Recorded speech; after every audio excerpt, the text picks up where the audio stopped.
Hello good people, murisei kwamuri. Haiwa isusu tatova pabasa amenoti mune mamutanga basa nguai tatanga basa redu kare. Ndofunga muri kuzviona tatouya panapa ndinavo boss T venyu ndinavo murume wacho zvemavidheo neuchitomuisa pakona boss moyo wake unenge uri uku. Makadiko muri yeZimbabwe. Yeah. Azazirise basa boss. Handiti? Aiwa basa rakanaka. Basa ndora muri kungoona aiwa basa rakanaka. Mudara mushanda. Manje apa pandachitora nemuchiti muri kunonzi kwaZindoga. KwaZindoga. Aiwa basa torova ndo basa redu isa hatigari pasi. Munogara muri parani. Basa redu ndere kungoona kuti basa rarowa zvakanaka uyezve tasiyana nevaya vanongotaura vari kumaofisi kaisiwa kumaofisi hamutiwani. Kuofisi kune variko. Hatiwanike kuofisi kune variko kuofisi. Isi basa redu tiri pasite. Tichiona kuti zvinhu zviri kufamba sei. Handiti? Boss imi makambotaura mukati tichakuradzai process yekudirwa kwefooting. So nhasika tauya sekuvimbisa kwatakavaita imimi ndotoona kuti zvamunotaura murubva mazadzisa. Ya tinobva tazadzisa kungoti chakatozoita concrete yedu inonoke yakati nonoke bonnet machine yanga yakafa. Alright. Zoita tiuye nhasi. Saka mati ichi chine chiri 15. Chine chiri 15. Mati 10 cubic. 10 cubic. Sapa 10 cubic panopinda simendi yakawanda sei? Depend neratio yavanenge vashandisa. Bonnet apa vashandisa C30. Alright. Ngeri C30 yavanenge vashandisa. Alright. Kurova kuti zvoni zvinosangana inenge yakafanana yese? Inenge yakafanana. Zvamurungoona zvinezvi inenge yaine maratio akaenderana. Ndopataitaura nyaya dzemaratio kuti izvi zvakanaka kuti tine tinyasore 100% kuti matombo aiswa zvakaringana, jecha raiswa zvakaringana. Ofuchi vanhu vazhinji vanozoti vakukanya concrete. Unotonzwa mabhiridha achiti ngatiwanzei jecha kuti isanetse kukanya. Handi muriona. Sani kazhinji hamusi makufumura guru here vangu. Ya ndo zvinoita vanhu vakawanda. Bonnet ukaisa matombo akawanda inonetsa kukanya. But ofuchi inosimbisa concrete matombo kwete jecha. Alright. Jecha rinongoitirwa starch kuti pakwanise kungoita bond between matombo neriver sand necement. Jecha rine ritongo shoma. Harina basa rakanyanyisa jecha. Alright. Haritorina basa rakanyanya jecha. Alright. Saka apa makaiita imba yese munozotanga kumezha kuti zvienzane mai. Tinozotanga kumezha kuti zvienderane. Vakadira kudai so then tozotanga kuchiisa malevel edu tiisa ma230 edu kana ma300 atiri kuda. Muri kuda. Alright. Ino makati muri kuisa chi? Ino tiri kuisa 300 kuti ichinyatsokura. Thickness kuti inyatsokura. Alright. Hey, saka chimboriudzai imba iyi 5 bedrooms. Inogona kutora nguva yakareba sei kuti ipere footing chete? Footing tirongotaura 2 hours inenge yapera. Musadaro. 2 hours inenge yapera. 2 hours inenge yapera haitori nguva. Saka ikadirwa nhasi yochizotanga. Todira ipapo boss. Waigona kutodira ipapo mbana. Woregedza urwa makona akawanda waitodira uchidai. Unodirapo uchidaro. Alright, saka tiri handichatombokunetsai because ndiri kuitira handiti ava vanzwise kuti zvinofamba sei process yamira sei. Bricklayer anosanga kuisa zvidhina kuvaka bhokisi mazuva mangani? Tirongoti sefoundation mostly kuti inyatsomachua zvekuzonyatsoilodha. Zvatakambotaura kuti inofanira kunge ine around 15 days. But kuti brickwork zvekuti munhu atange zvake kurova brickwork even mangwana bonnet C30. C30 ndo padzasiyana but kwete zvekuzoita mazikosi akawanda kuenda mudenga. Anenge ari ngori makosi mashoma. Makosi ebox about 10 to 8 courses dziri kupinda dzebox. Saka hadzizotori time yakawanda but zvekuzonyatsoilodha inoda kuti iite 15 days. Kuti izokwanisa kunyatsolodwa load yakawanda. Alright. Mostly kana iri ma-C30 within 10 days inenge yatoseta. Alright. Saka moirekomenda kunyangwe kune vamwe handisi C30 the best grade ndo the last grade yeconcrete. Alright. Ndo strongest yacho yakasimba. Ndo yakasimbisa. Alright. So guys, ndofunga muri kungozvionera iyi inonzi footing. Pane vanga vasingatoziva kuti process iyi inoje. Iyi inonzi footing. Saka panapa iri kuitwa 300. Kuitwa 300 ndo thickness. Ndo thickness 300. Kureva kuti zvakanakira Green Gate. Green Gate havangotauriwo 300 kana kuti 230 anditi. Pane inonzi 230 kana 300. Haingotaurwe thickness ye230. Vanotomezha nemishini iritoripo. Pane pachitorwa basa sebasa. Pane pachitorwa basa. Yeah. Pane pachitorwa basa. Saka timu iyi ndo inongoita basa iro inenge ichirowa zvema-concrete works. Ndewe ma-concrete, ndo vakaspecializa. Ndewe ve-concrete cheta. Alright. Vanenge vachingorowa concrete. Vachito kutobva panapa rutonodira kumwe. Rutonodira kumwe. Sezvamurongoona kuti panapa vari panha wapedza 3 dzimba dziri panapa. Tobva tine vamwe vari kwaZindoga vakutonojoina rimwe timu. Vachingoisa concrete vachienda. Yeah. So inzwa pane ma-clients akawanda. Se Green Gate tine ma-clients akawanda but tichangotaya kuti tikuradzei process dzachona dzese mudhuze handiti. Kumwewo tichazosvika but tichakuradzai mudhuze kuti nemo mukurumidze maona kuti zvoita sei. Kutaura kunoku ma-bricklayers vari kuleya kuwarehouse. Vari kutoleya kuwarehouse. Nhasi kuwarehouse muri kuda kuti kulewe zvidhina zvingati? Nhasi kuda kuti kulewe bonnet kwasara about 10,000 ndo zviri kupedziswa nhasi. Hazvisi zvakutopera here? Manje zvinenge zvatopera. Kwasara 10,000. 10,000. From zvamakaona nezuro zviya nezuro takaleya 10. So nhasi kutasira 10 to make it 20. Kura kuti netatopedza. Timu riri ukoko about 70 mabuilders akutoya panapa. Ndo vachauya kuzosimudza panapa. Kutora kuti mangwana vakutotanga kuprepare nekuisa maprofile awo nekuita masetting out awo. Saka 3 months dzinobatika. Zvakanakisa dzinobatika. 3 months dzinobatika. Because tiri kuti pamba pako iwewe kana iri 5 bed se inoyi iri panapa. Pakauya mabuilder, mabricklayers, kwete maassistant. Mabricklayers akasvikapo aripo 7. Alright, kwachona tobva tati pamwe 35 vanoshanda masikati 35 manheru. Imba yako inenge ichingoda 2 days. Inenge ichingoda 2 days inenge yapera. Inenge yatopera. Sezvamurongoona kuti process yedu ndo yataingotaura, hatikati makona. Alright. Tinongoita exactly zvinongodiwa zviri pamutemo ndo zvatinoita isi kuGreen Gate Engineering Construction. Hatiite ma-shortcuts. Alright, pane nyaya yamakambotaura futi yekuti zoni umwe munhu anogona kuti inini ndiri kuda kuti muri panyaya yema-shortcuts kuti tiri kuda kuti tingodai. Imimi munokurudzira ma-shortcuts here kana kuti munongoti imimi itsedza kuti tiri kuita the proper thing kana kuti kutongorega edu basa racho? Isusu ma-shortcuts hadzimakwanisi. Patongotudza nema-shortcuts nesu hatichawirirana. Bonnet isu iwadhe kuti tingoita basa riri straight and rakachena rekuti munhu wese anofara naro. Even pakauya ma-inspector anongozikona kuti ayo basa rakaitwa nemunhu anoziva. Bonnet muri kuona problem inoita makastoma. Anotokuti ngatizive kafuti ngakadai so handina simende but kana imba yakutsemuka akutodzoka kusingosungisa. Iwewe ndone problem. Ndine mhosi. Bonnet weclient anongoti ndakatora maprofessional kuti vaite imba yangu. Saka inini zvekuti ratio dzinoitwa sei handizvinzwisise.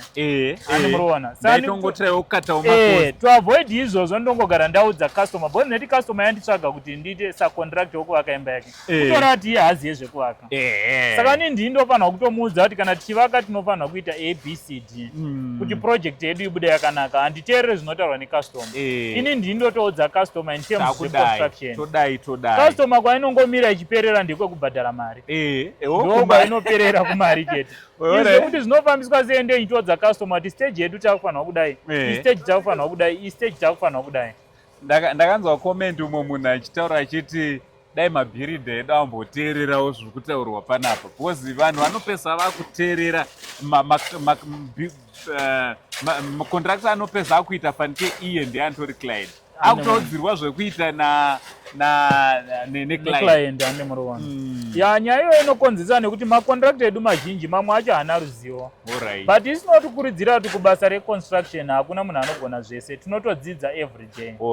Unofanirwa kutodzidza. Chinhu chakakoshera kudzidza ndekekuti ndaita mistakes panapa but handifaniri kuramba nchidzokorodza. Ndikaita mistake panakura the next project ndakutoziva kuti zvakadai so hazviitwe. ndo chinhu chinofanira kudzidza but vamwe vedu havabvume kudzidza vanenge vaida kungoti tinoziva zvese but of which hakuna munhu anoziva zvese. Ipapo bosi munozonyanyotaurisa chokwadi chiri dhipi chekuti hapana munhu anoziva zvese. Hakuna munhu anoziva zvese. We learn every day. Kambani yedu iyi yane makore mangani? Kambani yedu iyi yatanga yane kuma 7 years. 7 years. Yane 7 years kuti yatanga. Kureva kuti zvona hapana chinyowani chamuri kuita? Hapana chinyowani. Ende vaitotiziva bonnet aimboshandisa kuti zvarehwa. Saka ni zvarehwa ende vanoiziva chimaketwa naShema every now and then aitaura nezvezvarehwa construction. But takaita kuti tichinje kuti zvarehwa it's my surname. So takaita kuti ingova kambani yakazvimirira isina inezita rangu. So that kuti munhu wega wega ari muGreen Gate anowana mashares ake ari into ikwawo. Zvisina nezita rangu. Zvisingachikidzirwe. Zvisingachikidzirwe. That's why takaichinja kuisa kuGreen Gate Engineering Construction. Kuti takangoona kuti ngaikutureka imbovhurira imweka.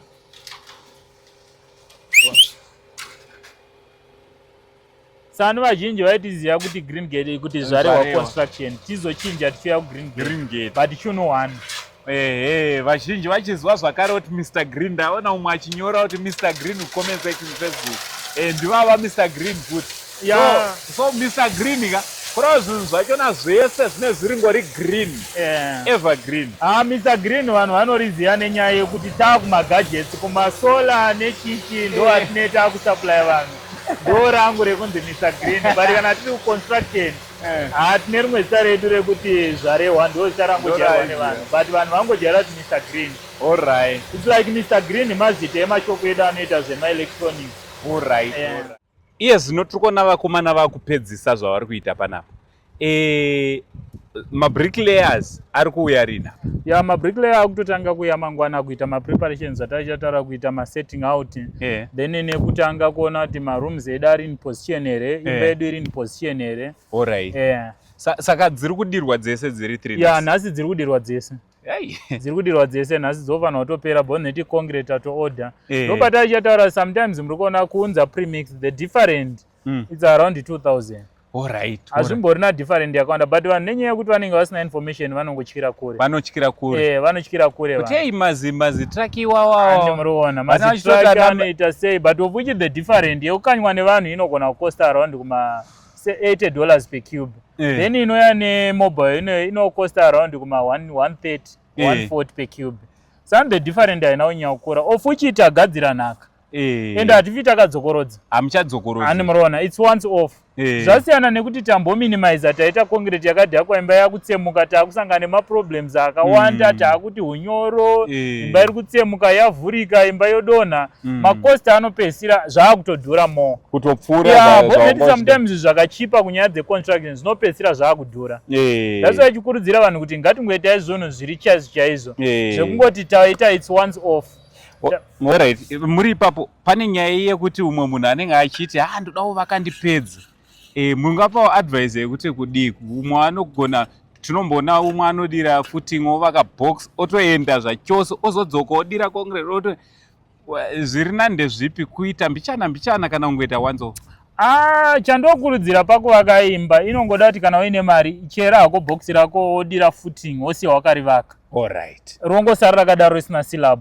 Ronaiwa nemvura for compaction kuti mumwe munhu anogona kuti aina ndamari yakawanda yekuti ndizounza mamachine bonnet waso tichaunza macompaction machine anotoya kuzocompacta but wakavaka box rako une mari shoma wachera waisa footing then wavaka box wombo warisiya rakadaro wotombonokanganwa kana 10 years wozoridzokera wouya usikodira slab zvinongoshanda futi but chandokurudzira vanhu chandisingadi kunyaya dzeconstruction ndedzekuvaka mabox hafu.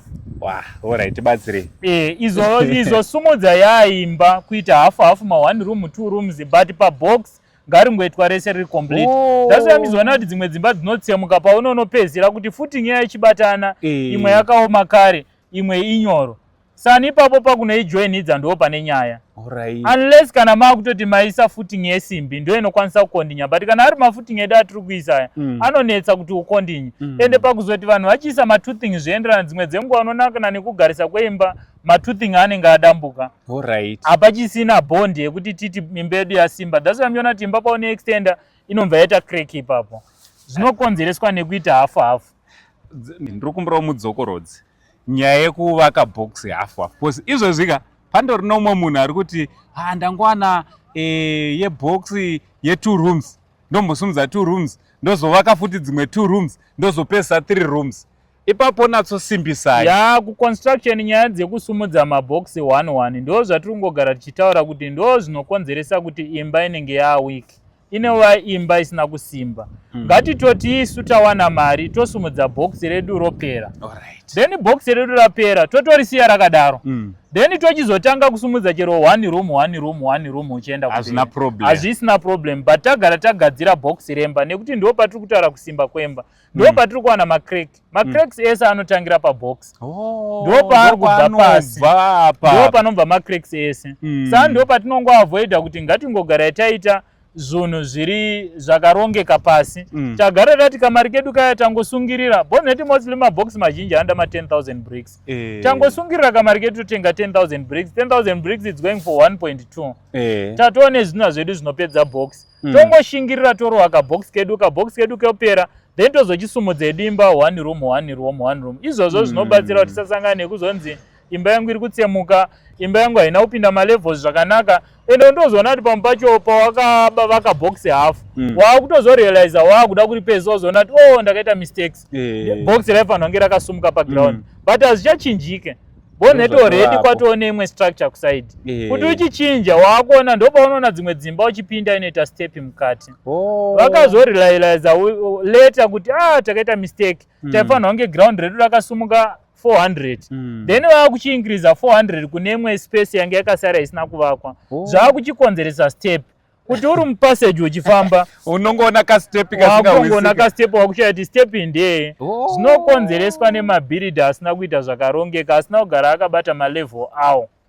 In terms yekushandisa top yatati tichataure kuti we need 400 kumusoro. Izvozvo zvinongotibatsira whether kwamuri kuvaka chero ndekupi kwandisiri. Ingotsvagai kwakakwirira. Zvega. Kwakakwirira wakutongoudza builder kuti chamari kuno kwakakwirira ndekuno. Ngatiise 400. Kana musingazive kwakakwirira unongoenda odira mvura. Kuri kuerera mvura ichidzika wakutongoziya. Wakutongoziya kuti kumusoro ndekupi.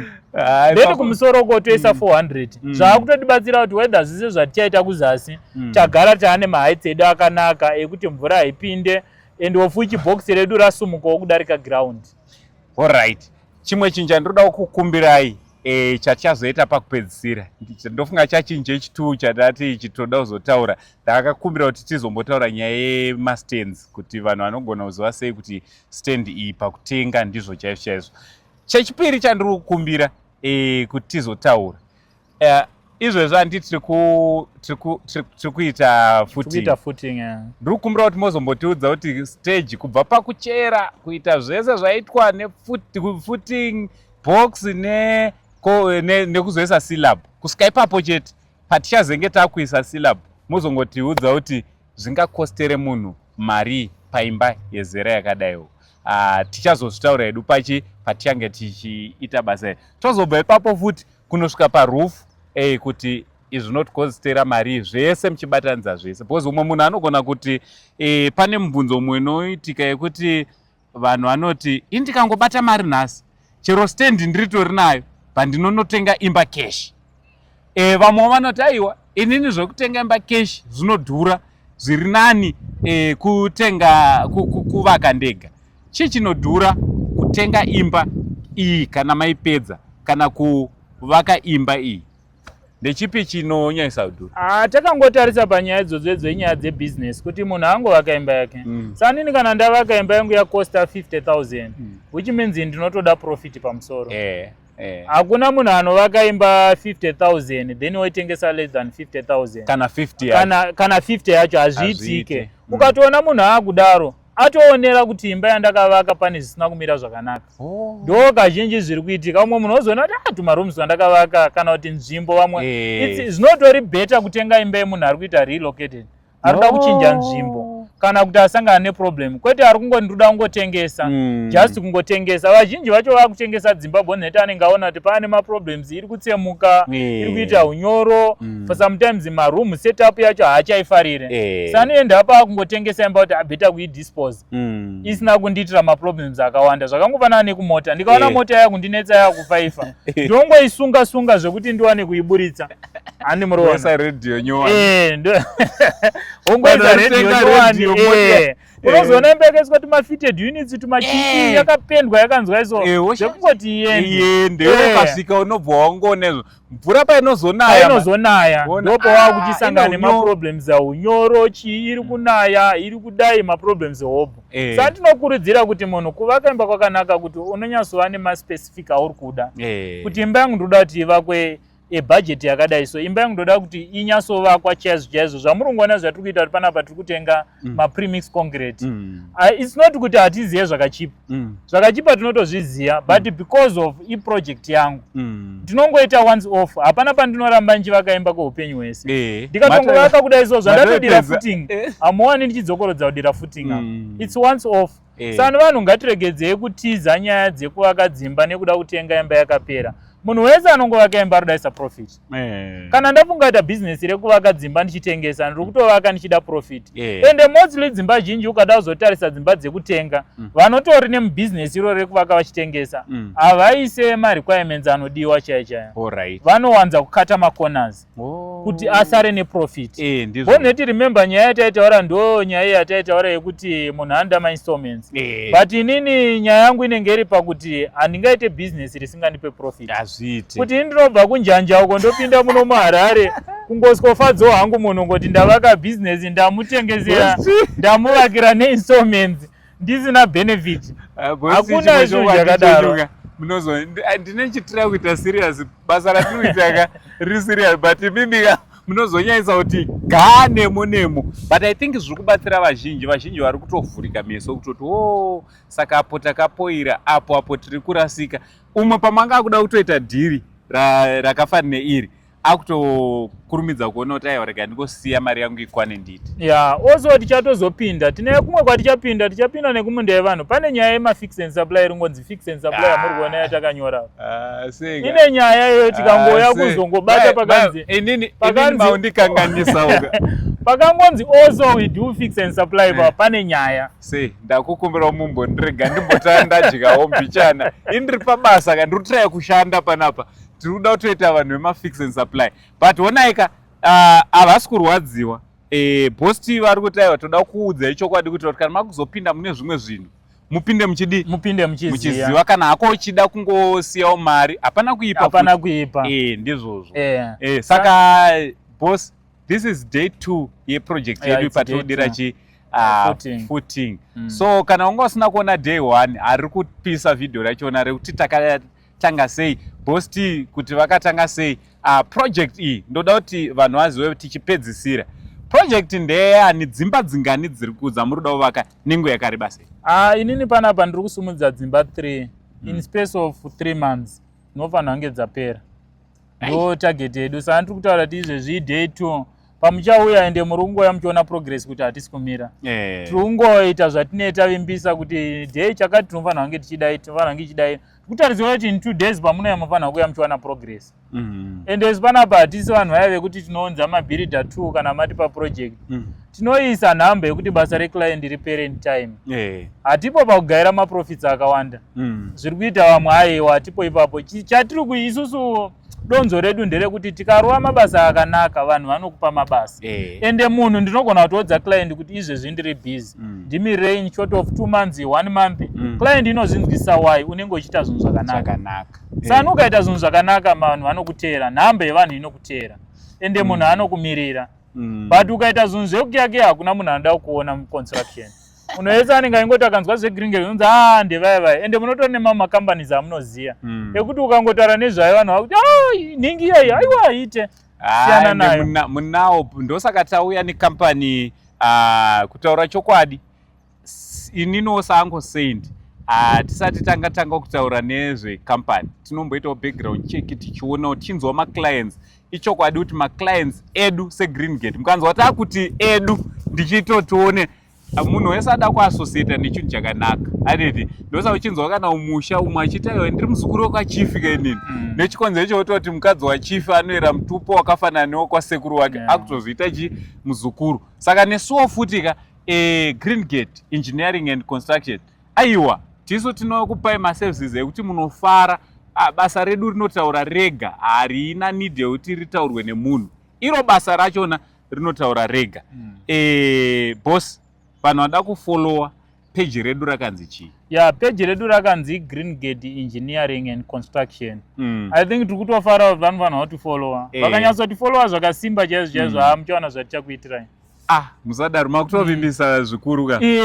hatitadzi kuvimbisa zvikuru pane zvatichaitira angosendi followa chaiko chaiko pane zvatichavaitira mazvinzwa ka ndakutokumbirawo please let's go and follow let's share let's share tononyora comment so page ravo ndorataisa apa ku description pa first pinned comment comment section tiri kuisa page zvazvakanakira ende munonyora kuti aiwa tabva nekuSaint TV tisu tauya kuzojoina family yeGreen Gate Engineering and Construction ini ndiri kuti sezvandichaitigwa ndikaitirwawo something nemo ndinokuitirai something I promise ndingatoti kana mamuchitoda kuvaka zvichinetsanetsa ndingatokumbira kuti muyozosimudzirwa 2 rooms chete for free aiwa tinouya they say thank you very much aiwa it's okay tinotenda aiwa maita basa nelove yamuri kutipa yekuti support even nemuri yeZimbabwe nesupport yavo tiri kuiona respond tiri kuiona vari kuuya vanhu vaitaura kuti nechakati chandoda kuitirwa tinongotenda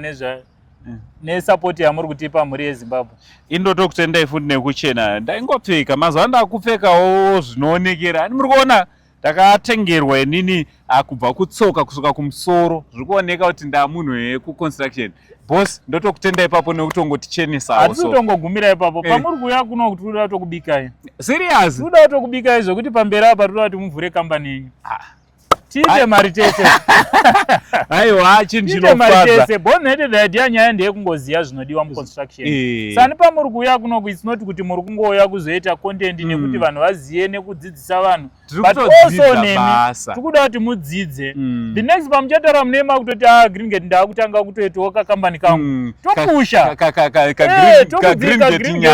kadiki kacho tokudzidzisai kuti tinopusha sei takutopusha takuita mari it's not kuti ndofanira kungovaka Zimbabwe yese ndiri one tinoda vanhu vakaita semi muchiva muchiona mowana ruzivo maakutonokurawo moita makambani enyu taakuita mari inzwai kana uri kuda kutangawo kampani bosi vari kuratidza kuti havaomere neinformation havarwadziwe kuti plus makampani akawanda competition ikawanda nequality futi inoimprova aiwa boss regai tikusiyei mumbomhanya kune imwe aiwa regedzai timhanye kune imwe project totenda nekuuya kwamaita thank you so much muri yeZimbabwe musakangane kuti follower nekuti malikes malikes enyu anotipa manyukunyuku zvinoratidza kuti zvinoratidza kuti zviri kufamba aiwa tichiti much love and God bless you all bye bye